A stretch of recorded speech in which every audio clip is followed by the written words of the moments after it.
Salam sejahtera, Doktor.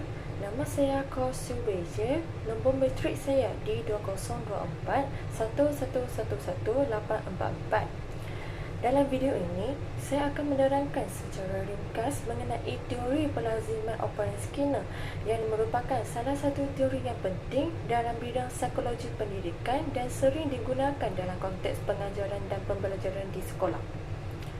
Teori pelaziman operan telah diperkenalkan oleh Bruce Frederick Skinner yang merupakan seorang tokoh psikologi aliran behaviorisme.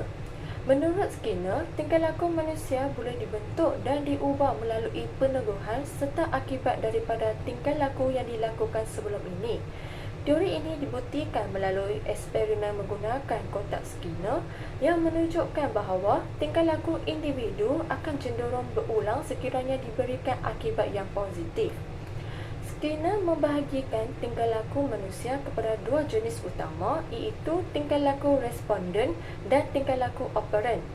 Tingkah laku responden merujuk kepada reaksi automatik terhadap rangsangan persekitaran, manakala tingkah laku operan pula ialah pelakuan yang dihasilkan oleh individu secara sedar dan dipengaruhi oleh akibat yang diterima selepas pelakuan tersebut dilakukan. Seterusnya, Skinner menjelaskan konsep peneguhan yang bertujuan untuk meningkatkan kebarangkalian sesuatu tingkah laku tersebut diulang. Terdapat dua peneguhan, iaitu peneguhan positif dan peneguhan negatif.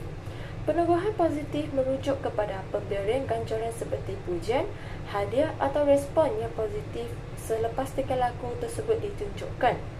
Manakala peneguhan negatif pula ialah penyikiran rangsangan yang tidak menyenangkan selepas sesuatu tingkah laku berlaku dengan tujuan menggalakkan tingkah laku tersebut berulang.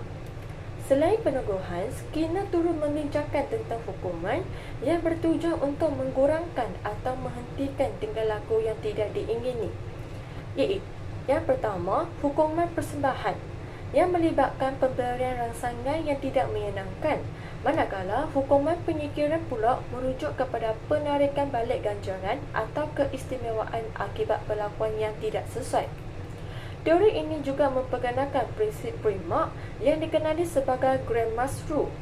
Prinsip ini menggunakan aktiviti yang lebih diminati sebagai ganjaran untuk menggalakkan individu melakukan aktiviti yang kurang diminati. Prinsip ini sering digunakan dalam pendidikan bagi membentuk tingkah laku positif murid secara berperingkat. Selain itu, konsep pelupusan turut dijelaskan dalam teori ini. Pelupusan berlaku apabila sesuatu tingkah laku tidak lagi diberi peneguhan, menyebabkan tingkah laku tersebut beransur-ansur berkurang dan akhirnya hilang dengan sendirinya. Sebagai kesimpulan, teori pelaziman operan Skinner menerangkan bahawa tingkah laku manusia dapat dibentuk dan diubah melalui peneguhan, hukuman serta akibat perlakuan yang dialami. Teori ini amat penting dalam membantu pendidik mengurus dan membentuk tingkah laku positif dalam kalangan murid secara sistematik dan berkesan. Sekian, terima kasih.